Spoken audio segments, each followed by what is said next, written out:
para mí y yo quería, ya desde hace varias semanas tengo muy claro de lo que quería hablar. En el capítulo pasado salieron una serie de temas que siempre hay cosas con las que uno se queda y a lo mejor otras no. Pero a mí una de las cosas con las que me vine es el interrogante que hubo, sobre todo en algunas de las reuniones de comprometidos de por vida, sobre un tema del que yo he hablado ya varias veces y más gente, pero que creo que es algo sobre lo que hay que volver repetidamente, porque es un tema importante y yo me doy cuenta de que a la gente le afecta. Y también me he dado cuenta, después de muchos años de dar clases, que las cosas para que se queden no hay que repetirlas una vez, ni dos, ni tres, ni cinco, hay que repetirlas muchas veces. Bueno, el tema del que yo quería hablar es el lugar de cada uno en este proyecto. Yo en el capítulo percibí que bastantes personas todavía les cuesta encontrar su sitio, se preguntan dónde les quiere Dios dentro de esta comunidad concreta, se preguntan cuáles son sus dones, se preguntan cómo tienen que encontrar esos dones, si Dios los va a revelar o si la propia comunidad les va a decir el don que tienen o cómo va a ser eso, ¿no? Y yo he estado reflexionando sobre este tema bastante estas semanas, desde que tuvimos el capítulo. Y las conclusiones, o parte de las conclusiones, es acerca de lo que os quería hablar hoy. Yo creo que cuando una persona decide seguir a Jesús y decide seguirle en serio, lo más importante está hecho, porque la salvación nos viene por gracia, nos viene por aceptar que Jesús murió por nosotros, que nuestros pecados están perdonados y que con Él vamos a ir al cielo. Que esa gracia sea auténtica se ve luego en las obras que hacemos. Las obras pueden ser más o pueden ser menos, pero lo importante es que aceptando a Jesús y teniendo una vida de relación con Él, intentando amarle a Él y a los hermanos, el camino ya está hecho. Pero luego tenemos una serie de años aquí, que pueden ser más o que pueden ser menos. Y ahí viene la gran pregunta, es decir, ¿qué es lo que tengo que hacer? ¿Cómo tengo que hacerlo? ¿Cómo puedo saber lo que tengo que hacer?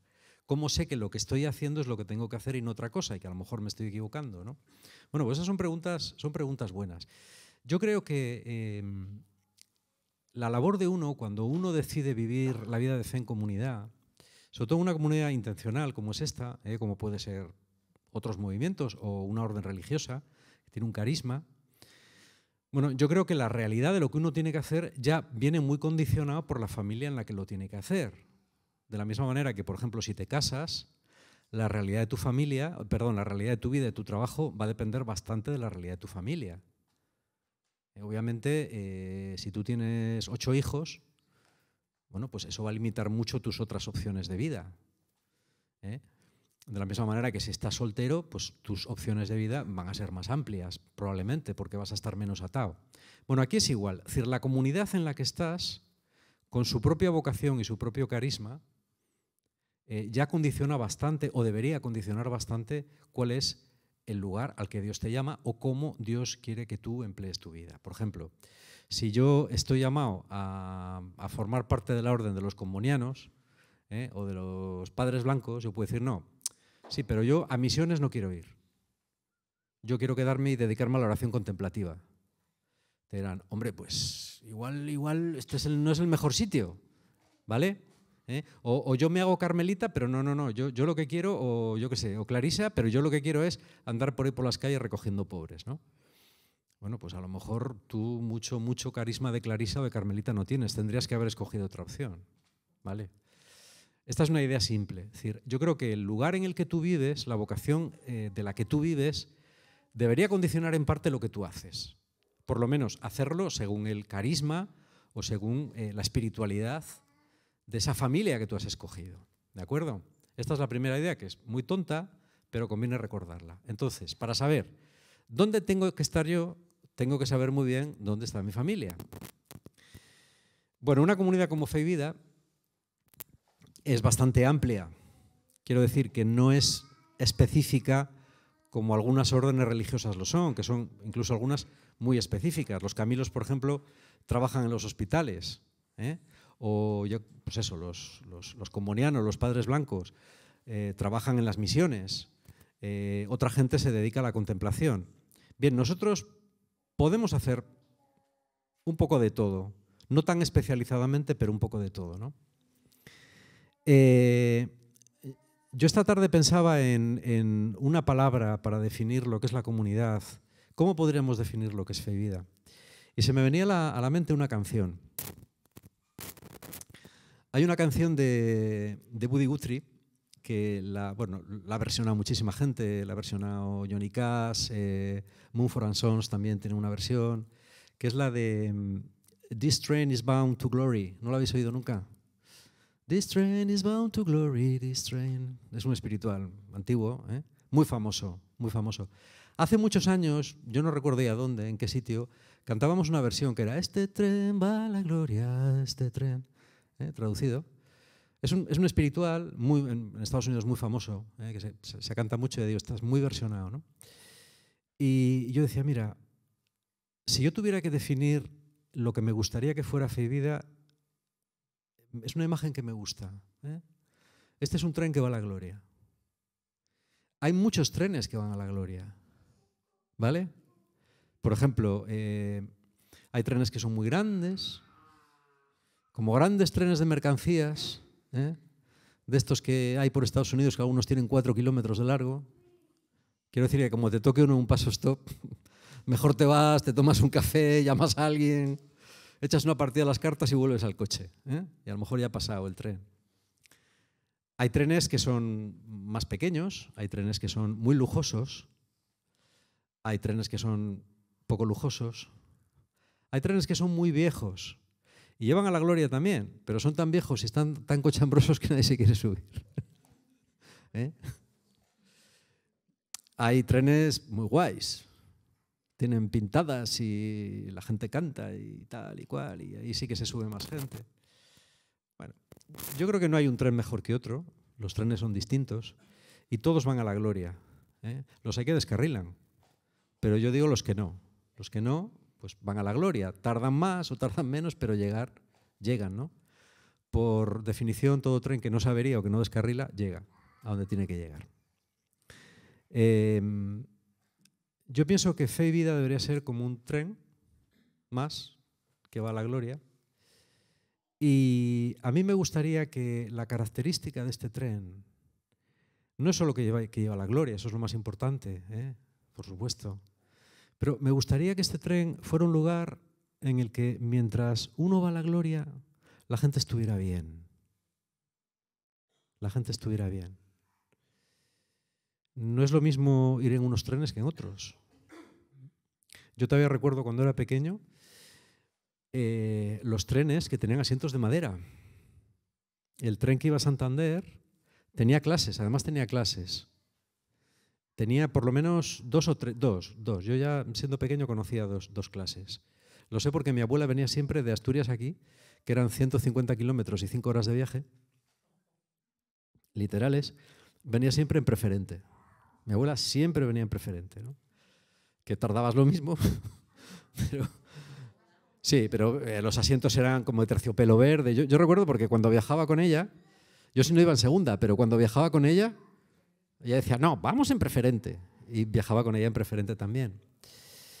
Pero recuerdo cuando los asientos del tren que va de aquí, de Torrelavega a Santander, eran de madera.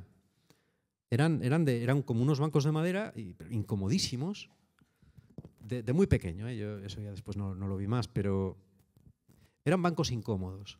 A Santander te llevaban, ¿eh? Había un chiste que era que el tren iba tan despacio que en la curva de Mogro había un test que hacían algunos, yo nunca lo hice, pero que era, mientras el tren de Gornazo a Mogro da una curva muy grande, se paraban a mear, lo hacían y luego salían corriendo y cogían el tren en la curva, y se podía hacer, ¿eh? No era... La gente cuando venía un poco piripi hacía eso y se podía hacer, sí, vamos. Yo alguna vez no lo hice, pero lo pensé. Y lo calculé y yo dije, de sobra. Vamos, de sobra, porque hacía así, iba así, daba una curva muy, muy grande, ¿no?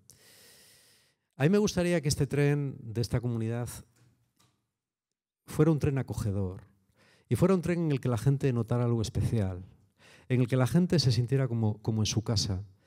Hace muchos años, antes de que la comunidad empezara, yo creo que el Señor me dio palabras que yo no entendía entonces acerca de crear una casa. Una casa es un lugar donde la gente se siente acogida. Yo encontré al Señor gracias a que encontré un lugar en el que de pronto me sentí en casa. La vocación de esta comunidad sería que personas, muchas personas que quieren vivir la fe en Jesús y que andan por la iglesia, a veces un poco perdidas, o que andan de sitio en sitio, al final pudieran encontrar una casa que fuera agradable, que estuviera limpia, que fuera confortable, en la que entrara la luz, con unos vagones cómodos, no sé si muy rápidos o muy lujosos, pero cómodos, donde te pudieras sentir en casa. Es muy agradable hacer un viaje en un tren agradable. A mí me ha pasado a veces. Haces un viaje en un tren cómodo, con un paisaje muy chulo, no hay ruido, ¿eh? Y es una experiencia muy agradable, muy agradable. Pues esto es lo que yo querría para la comunidad. Que fuera una casa para tanta gente que busca una casa. Y que fuera definida no por lo maravillosa que es, por lo eficaz que es, por lo rica que es, sino porque es una casa acogedora, una casa en la que uno se siente en casa. Y a gusto con Dios, y a gusto con la gente. Ese ha sido mi sueño. Yo creo que esa es la visión que tengo, ¿no? Bueno, pues, de una manera bastante clara para esta comunidad. Es decir, el principio sería ese. Vamos a tener una casa que pueda ser hogar para mucha gente. Porque realmente hace falta. Realmente hace falta. Mucha gente necesita un hogar y no lo sabe. Lo peor es la gente que lo necesita y no lo sabe. Porque claro, tú no puedes desear una cosa que nunca has visto. Ni siquiera en la tele. Solamente deseamos las cosas que conocemos. Las que no conocemos no podemos desearlas. Entonces a mí me gustaría que de alguna forma pudiéramos ser visibles y que pudiéramos invitar a esta gente a venir a esta casa. No porque nosotros necesitamos nada de la gente, sino porque a mí me vino bien y como a mí me vino bien yo te invito a ti. ¿Eh? Yo siempre le digo a la gente, yo te invito a que vivas en comunidad, porque a mí la comunidad me salvó la vida. No fue perfecta, pero me salvó la vida. Y esa es una convicción que tengo. Y cuando tienes esa convicción, nadie te puede discutir nada. Dices, no, es que yo no te voy a decir si tiene que ser esto, tiene que ser lo otro, tiene que ser un convento, tiene que ser una parroquia. No, yo lo que te digo es que a mí la comunidad me salvó la vida. Y eso es lo que predico, nada más. Esa es mi experiencia y es de lo que hablo. No hablo de lo que sé, hablo de lo que viví. Y ya está. Por eso estoy aquí. ¿Vale? Yo creo que esa es la primera idea. ¿Dónde estoy? ¿Cuál es la visión de dónde estoy? La segunda visión es, bueno, ¿y yo qué tengo que hacer? ¿Yo qué tengo que hacer? Yo tengo la edad que tengo, ¿qué tengo que hacer? ¿Qué tengo que saber o qué tengo que hacer para saber lo que tengo que hacer? Bueno, yo creo que lo más importante es siempre, si no sabes una cosa, pregúntala. ¿A quién? A Dios en primer lugar. ¿Cuánto, yo diría, si alguien, por ejemplo, me dice, es que yo no sé cuál es mi carisma, cuál es mi función? Yo le diría, bueno, ¿cuánto tiempo has dedicado a preguntarle a Dios por ello? No sé, bueno, alguna vez en la oración digo, no, pero es que eso no es así. Es que tú tienes que preguntárselo a Dios de una forma muy intensa y muy fuerte. Como dice el verso de la canción famosa, vamos, del poema famoso. Esperanza de Dios tanto alcanza cuanto espera. De Dios vas a obtener lo que esperes obtener. ¿Vale? Mira, el otro día leí una anécdota que me emocionó. No la conocía. A finales de los años 40, un profesor de un seminario de Carolina llevó a unos, me parece que eran metodistas, llevó a un grupo de estudiantes a Inglaterra, una especie de viaje, fin de estudios a Inglaterra. Y digo que eran metodistas porque fueron a visitar la casa de John Wesley. John Wesley fue el fundador del metodismo y ha sido considerado, pues, dentro del mundo protestante, el gran predicador por excelencia. O sea, Wesley es todo un mito, ¿no? Y estos chicos con el profe fueron a visitar la casa de... Bueno, Wesley vive en varios sitios, pero fueron a visitar la casa de Wesley en Epford, que está cerca de Sheffield, en Inglaterra. Y ahora mismo es una casa que siguen teniendo, es un museo de él, de Wesley, y bueno, te lo enseñan y eso. Y entonces ellos entraron en la habitación y dijeron, esta es la habitación de Wesley, y en la habitación de él hay, en el suelo de madera, Wesley ya sabéis que vivió en el siglo XVIII, en el suelo de madera hay unas marcas, hay como unas marcas que dicen que están hechas de las rodillas de Wesley. Ahí era donde se ponía a rezar. Y tanto rezó que las marcas se hicieron en las tablas, ¿no? Bueno, total, que lo vieron, todos los chavales y tal, bueno, se fueron y cuando salieron, el profe se dio cuenta de que los contó, siempre que vas en viaje de estudios, eso Sonia también lo sabe muy bien, tienes que estar contando a los chavales continuamente, ¿eh? O sea, porque es fácil que se te quede alguno por ahí. Y claro, no puedes volver, por ejemplo, de Inglaterra a Estados Unidos, o Inglaterra a España, con un chaval de menos, ¿eh? No está nada bien visto eso, ¿eh? Pero nada bien visto. Hay que decir que... Total, que los contó y se dio cuenta que faltaba uno. Y bueno, no sé qué, bueno, vamos a ver. El tío recorrió el camino otra vez, volvió a la habitación y se encontró un chico arrodillado en el sitio de Wesley,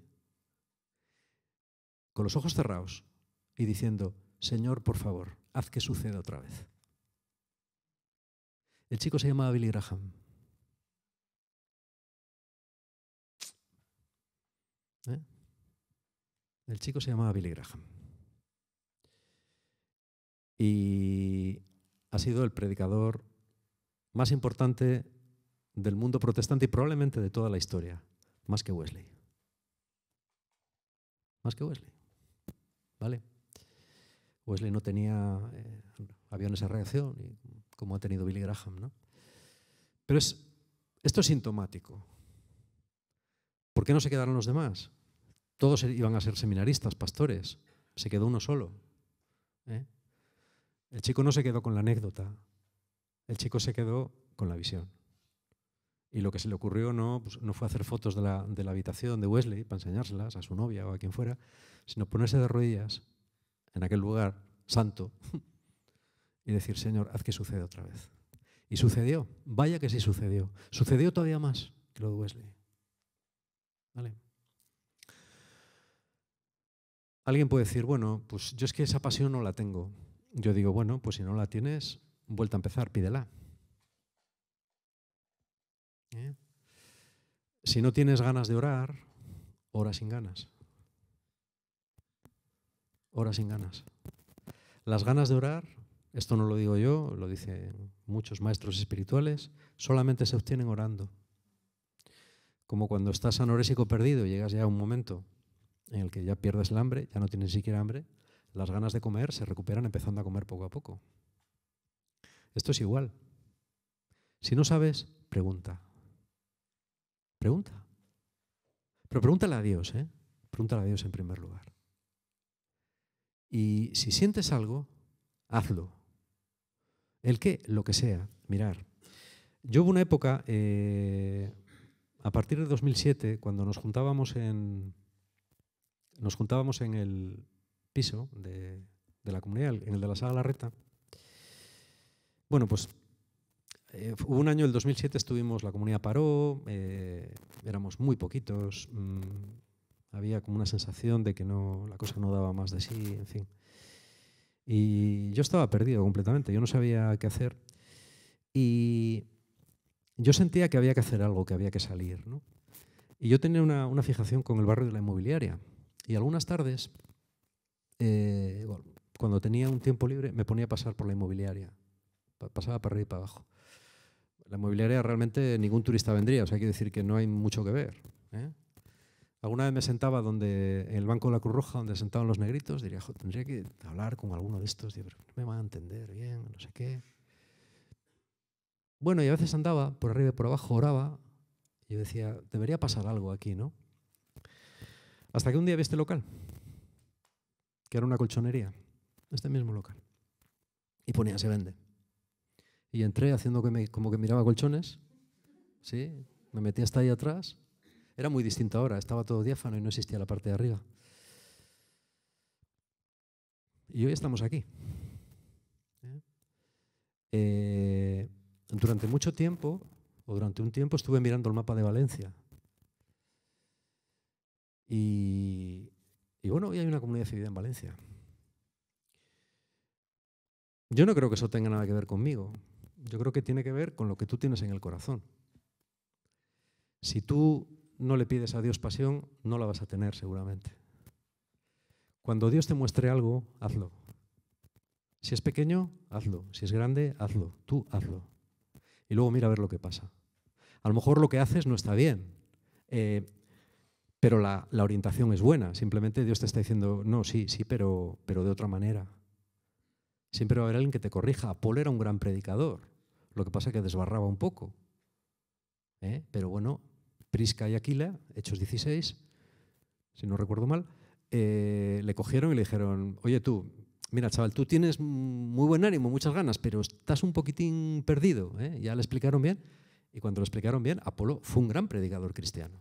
Por eso conocemos su nombre. Su orientación era buena, necesitaba un pulido, ¿vale?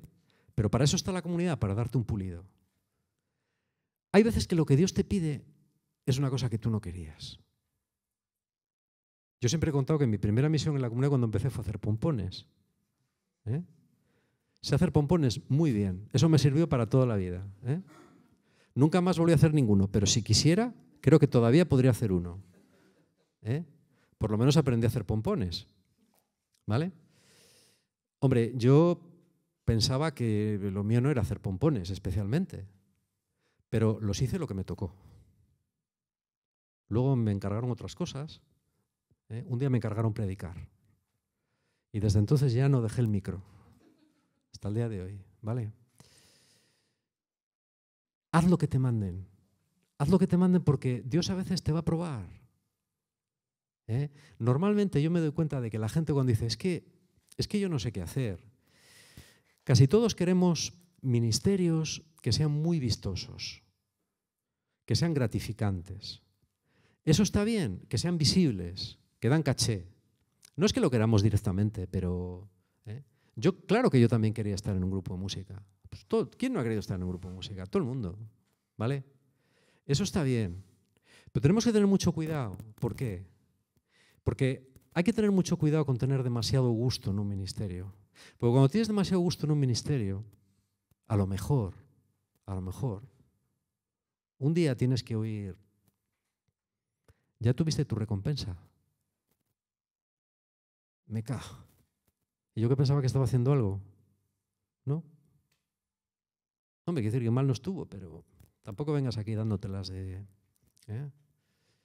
Es bueno a veces, no digo que haya que estar amargado y decir, ay, pues ahora voy a sufrir predicando. Tampoco es eso.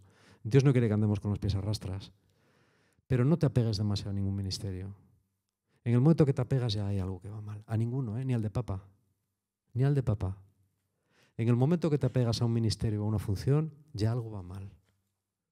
Puede que no vaya muy mal, pero ya empieza a ir mal. Ese es el punto en el que las cosas empiezan a salirse de madre. Si no las corriges, probablemente el Señor te irá dando algunos toques. Si no los ves, te dará algún toque más fuerte. Si no los ves, te la puedes pegar. No te apegues nunca demasiado a ninguna función dentro del reino de Dios. No es bueno. No es bueno. Ahora estás, mañana no estás. Hoy estás haciendo esto, mañana puedes estar haciendo lo otro. O en una silla de ruedas. Pero lo primero, a ver, quedaros con la idea. Lo primero es preguntar. Lo segundo es obedecer. Lo tercero es empezar por lo pequeño. Cualquier cosa que Dios te diga, tú hazla. Tú hazla. Porque, como dice la palabra, si en lo pequeño no has sido de fiar, no se te va a confiar lo grande. Si en las cosas pequeñas no has sido de fiar, no te van a conceder las grandes. En tercer lugar, tienes que tener en cuenta que lo principal de todo es el carácter. Es decir, yo cuando la gente me dice, ¿qué tengo que hacer? Yo le digo, no, tú lo primero que tienes que hacer es ser un cristiano de carácter. Un cristiano de carácter no es un cristiano perfecto, porque esos cristianos no existen. Un cristiano de carácter es un cristiano fiable, que es capaz de transmitir la buena nueva con credibilidad. Si tú eres un mindundi, no vas a poder transmitir la buena nueva, por muy bien que te la sepas, porque no eres creíble. Si tú tienes un carácter raro, inmaduro, no formado, la gente lo ve, Dios no te va a poder usar. A ver, no te va a poder usar para transmitir la buena nueva, a lo mejor te puede usar para otras cosas en las que no hay que hablar, pero no para transmitir la buena nueva. Primero tienes que formar tu carácter y preocuparte por el carácter. Si tú tienes un don extraordinario en lo que sea, pero por ejemplo, yo qué sé, a ver, no voy a decir que te emborrachas, pero eres una persona resentida, eres una persona envidiosa, hablas mal, criticas, te quejas. Es que a Dios le importa un rábano que tú no ejerzas tu don. Por ejemplo, tú puedes tener un don maravilloso para predicar, pero si tu carácter no está hecho, el don que tú tienes para predicar no vale absolutamente nada. Sí es auténtico, pero no vale nada. ¿Por qué? Porque tú no tienes carácter para ejercerlo. ¿Entendéis? Por eso en las iglesias serias, en las comunidades serias, en las parroquias serias, la gente que no tiene carácter no predica, ni enseña, ni canta. Y dices, hombre, pero si es que esta persona habla muy bien, pero esta persona estudia un montón. Sí, pero si la dejas predicar, se hará daño a sí mismo y hará daño a los demás, antes o después. ¿Por qué? Porque nadie transmite lo que no es. ¿Vale? ¿Es verdad que el Espíritu Santo puede hacer milagros y tal a través de gente absolutamente impresentable? Por supuesto que sí. También está en el Evangelio, Mateo 25. Señor, pero si en tu nombre predicábamos, enseñábamos y hicimos milagros. Sí, sí, pero nunca os conocí. Apartaros de mí, obradores de iniquidad. Cuidado con esto. El carácter es fundamental. Si tu carácter sientes que no está formado todavía, o sea, que tienes patinazos grandes, que metes la pata en cosas, hombre, pues serias, en pecados un poco graves, déjate de pensar en nada más, o sea, enfócate en eso, trabaja en eso, porque hasta que no hagas eso, lo otro no va a venir. Y si va a venir, va a ser falso. ¿Vale? Esto es muy, muy importante también. Es otra pista que es esencial para poder desarrollarte. Entonces tenemos, ora, escucha, haz lo que te dicen, forma tu carácter, ponte en acción. Ponte en... Yo me doy cuenta de que en las comunidades pasa una cosa curiosa. Hay gente que quiere las cosas vistosas y no quiere las cosas no vistosas. Y como las cosas vistosas no las puede hacer y las no vistosas no quiere, no hace nada. Y así pasa el tiempo. Y los años pasan deprisa. Los años pasan muy deprisa. Y a veces ves personas que se quedan ahí. Y es verdaderamente triste. O sea, yo...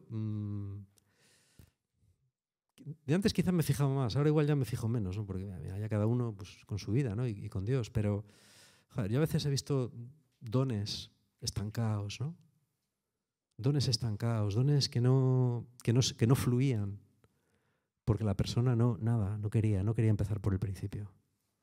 No quería empezar en el número 1, ya quería empezar en el número 7. Dices, no, es que hay que empezar en el 1. No, pues yo si no es en el 7, nada. Pues ahí te quedas. Ahí te quedas. Esto es triste, y hay que tener mucho cuidado con esto.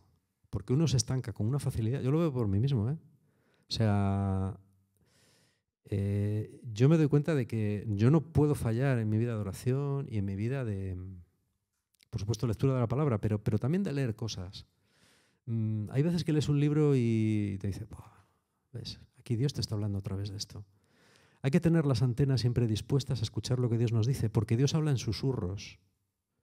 Y cuanto más te esfuerzas en escuchar su voz, la oyes mejor. Y cuanto más lo vas dejando, menos oyes. Y llega un momento en que no oyes nada. Ya no oyes nada. Y no es que Dios no hable, es que tú no oyes. Porque no puedes. Pero tú te lo has buscado. ¿Cuál es la forma de salir de ahí? Límpiate los oídos. Vuelve al número 1 y empieza desde el principio. Ya verás cómo vuelves a oír la voz de Dios, cómo vuelves a sintonizar. ¿Vale? Es importante, ya por último, ya termino con esto, que uno vaya poco a poco conociendo su don. Tu don no es el que tú dices que tú tienes, es el que la comunidad dice que tú tienes. Cuando Pablo recluta a Timoteo,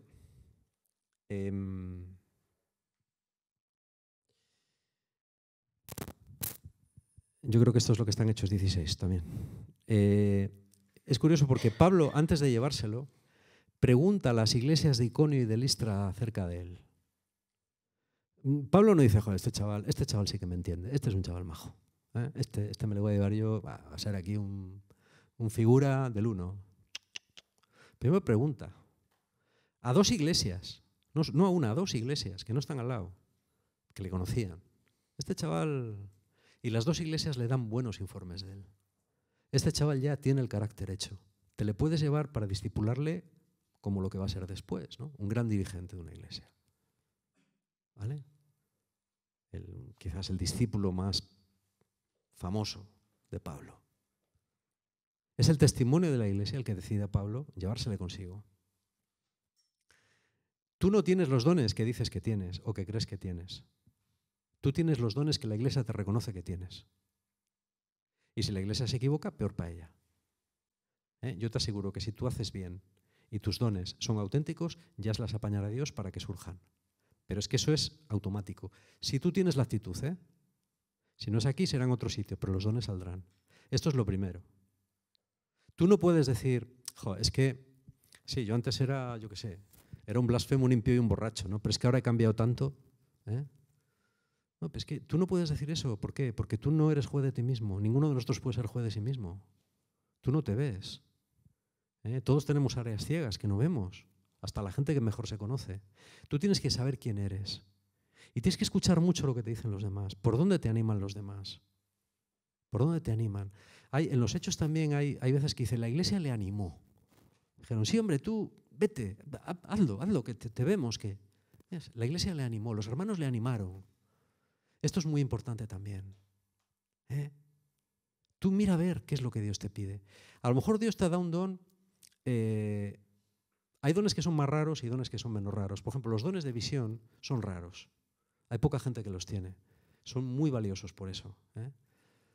Yo hay gente que la veo, que lees libros de ellos o que ves y es una visión que es que parece que la propia visión de ellos te traspasa a ti. Es decir, hay algo que emana, hay lecturas que tienen brillo, ¿no? Hay gente que la escuchas hablar y ahí hay algo que parece que te lo están comunicando a ti. Hay gente de esa, ¿no? Hay mucha, por desgracia. No todos podemos aspirar a un don de visión, claro. Pero a veces hay gente que tiene más dones espirituales. Los dones espirituales son aquellos que tienen que ver más con el discernimiento espiritual.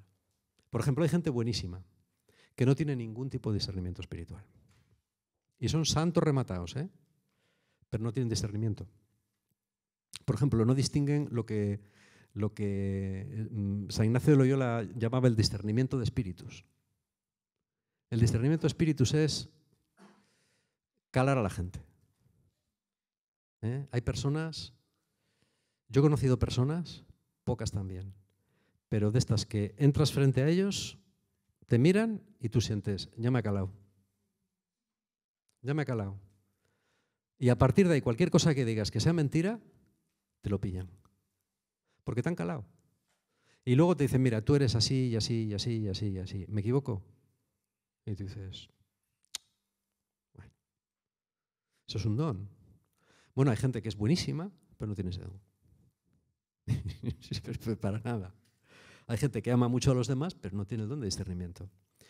Y no pasa nada. Es decir, amar a los demás ya es un don en sí, pero no te metas acompañante espiritual, por ejemplo. No, ahí no te metas.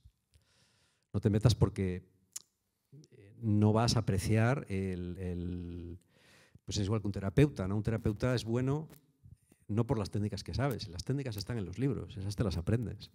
Los terapeutas buenos son los que te calan, los que realmente te ven y rápidamente, en unas pocas horas de conversación, se dan cuenta de dónde patinas y qué es lo que necesitas y de qué tienes que cambiar. Y eso lo tienes o no lo tienes. ¿Se puede ir afinando con el tiempo? Sí, pero es un don, ¿eh? Yo creo que eso es un talento. Hay otros dones que son prácticos y son extremadamente importantes. En el reino de Dios hay que hacer muchas cosas prácticas.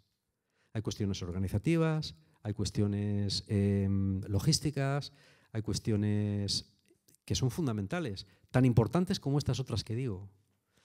Yo lo que me doy cuenta que hay algo muy importante. Si tienes dones espirituales, dedícate a los dones espirituales. Si no los tienes, no los busques. Porque hay veces, y a mí me ha pasado, yo hay dones espirituales que no tengo. Y una persona de las que calan me lo dijo una vez. Me dijo, mira, tú vas por aquí y quisieras tener estos dones espirituales, pero no los tienes. No es lo tuyo. Yo dije, como decía Juncal, tomo nota. Bueno, voy a ir por otro lado. Y me sigue pasando. Y ahora veo gente también que dice, no, pues yo quiero tener este don espiritual. Pero no le tienes. Pero tienes otros. Pues busca esos otros. No te empeñes en el don que no tienes, porque eso te va a impedir buscar los otros. Y sobre todo, no busques dones espirituales, no busques tareas espirituales para mejorar tu autoestima. Eso es suicida. Eso es suicida. Ahí sí que, si eso es así, ahí sí que yo creo que Dios no puede hacer nada. Porque en la medida en la que, yo creo, Dios puede hacer lo que quiera, por supuesto, pero yo creo que en la medida en la que tú tienes un don espiritual, pero lo necesitas para reforzar tu autoestima fuertemente, cualquier crecimiento que el Señor te dé te va a destruir. Va a ser destructivo para ti y para los demás. Y te vas a quedar ahí en stand-by, O sea, yo otra cosa que veo es que a mí me parece que Dios permite, yo creo, que muchas personas se queden en stand-by años, incluso por el resto de su vida. Yo creo ver esto. Y eso es para tener cuidado, porque Dios puede tenerte así. O yo creo. Así que hay que ponerse las pilas, preguntar y a ver qué es lo que pasa. También es cierto que Él no juega con nosotros al escondite. O sea, Él no dice, nada, ahora no te lo digo, ahora sí te lo digo, ahora te confundo. No, eso no es así. No es así. Generalmente lo que tienes que ver lo ves enseguida. Claro, si te lo están diciendo, yo he visto también, porque lo he visto muchas veces, o sea, que a alguien le estás diciendo, mira, esto no es así. Y nada. Oye, nada. No, ¿por qué no? Porque vale. Chico, pues no sé, vete a otro sitio a ver qué te dicen. Porque yo más claro no te lo puedo decir. Y luego a lo mejor dicen, no, es que el Señor no me muestra. Yo cuando escucho esas cosas digo, me pongo triste porque digo, joder, entonces, yo lo que te he dicho yo, no te sirve para nada. Porque yo te lo he dicho bien claro, A lo mejor me equivoco, pero si yo me equivoco, vete y pregunta a otra persona. Yo hay gente, por ejemplo, y termino ya. Hay gente que me dice, no, es que esto es muy típico. En esta comunidad no me reconocen. Yo digo, es posible. ¿Una comunidad puede cometer una injusticia y no reconocer un don que hay? Es posible. Es posible, sí señor. Y nosotros también, Te puedes equivocar.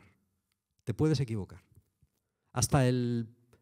Yo siempre pongo el ejemplo de que Carlos Barral le presentaron el manuscrito de 100 años de soledad y no lo quiso publicar.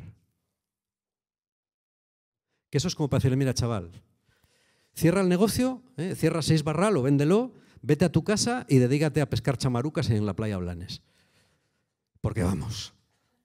Y él dice, no, o sea, siempre me pegaré contra la cabeza, tal. Es que me presentaron 100 años de soledad, la obra más importante quizá después del Quijote, y no la quise publicar, porque no me pareció buena. Bueno, es una metedura de pata, ¿vale? Le puede pasar a cualquiera. Eso no significa que seas un mal editor. Significa que Ahí patinaste y ya está, no pasa nada. Yo a la gente le digo, mira, si tú realmente crees que aquí se está haciendo una injusticia contigo, yo creo que no, pero habla conmigo, habla con tal, y al final tú sigues pensando que es así, yo le digo, vete a otro lado, vete a otra comunidad, vete de verdad, vete al Camino, por ejemplo, que están ahí en Santander, o vete a cualquier sitio, a cualquier comunidad seria, a ver si allí te pasa lo mismo. Porque si tú allí fructificas, entonces tenías razón. Pero si no fructificas y tienes el mismo problema, entonces tengo razón yo. Y es así. Bueno, quiero animaros. Yo creo que este es un tema apasionante. Este curso puede ser un curso, especialmente los más jóvenes, pero también los mayores. Mirar, Dios empieza a veces ministerios con personas muy mayores. La Biblia dice que con Abraham tenía 70 años, ¿vale? Aunque no haya que interpretarlo literalmente. Pero Corrie ten Boom, el Señor la escogió para predicar y ser una gran predicadora del siglo XX con 52. 52 de los de 1945, que no son como los de ahora. Y mucha gente así. Nunca es tarde para empezar. Hay gente que empieza pronto, hay gente que empieza muy tarde. Pero tengas la edad que tengas, pregúntale al Señor. Y pregúntale a los hermanos. Ya verás cómo acabas sabiendo dónde tienes que estar y qué tienes que hacer. Y cuando lo sepas, hazlo. Amén.